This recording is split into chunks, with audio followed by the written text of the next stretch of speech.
আসন্ন রমজান মাসে সর্বোচ্চ নিরাপদ খাদ্য নিশ্চিত করার জন্য ব্যবসায়ীদের আহ্বান জানিয়েছেন আওয়ামী লীগের উপদেষ্টা পরিষদের সদস্য ও সাবেক শিল্পমন্ত্রী আমির হোসেন আমু। বৃহস্পতিবার দুপুরে ঝালকাঠিতে নিরাপদ খাদ্য বিষয়ক সচেতনতামূলক কর্মশালায় প্রধান অতিথির বক্তব্যে তিনি এই আহ্বান জানান। আমির হোসেন আমু বলেন, খাদ্য নিরাপদ থাকলে মানুষ সুস্থ থাকবে, এটা সবার জন্যই প্রয়োজন।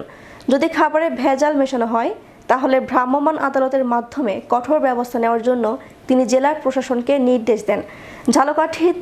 ঝালকাঠি সদর উপজেলা পরিষদ মিলনায়তনে জেলা নিরাপদ খাদ্য কর্তৃপক্ষ দিনব্যাপী এই কর্মশালার আয়োজন করে। সদর উপজেলা নির্বাহী কর্মকর্তা সাবিকুন নাহারের সভাপতিত্বে কর্মশালায় বিশেষ অতিথির বক্তব্য দেন বাংলাদেশ কর্ম কমিশনের সচিব মোহাম্মদ আব্দুল হামিদ জমাদ্দার, বাংলাদেশ নিরাপদ খাদ্য কর্তৃপক্ষের সদস্য যুগ্ম সচিব রেজাল করিম ও ঝালকাঠির জেলা প্রশাসক ফারাহ গুল নিঝুম। অন্যদের মধ্যে বক্তব্য দেন জেলা নিরাপদ খাদ্য কর্মকর্তা নাজমুল হাসান।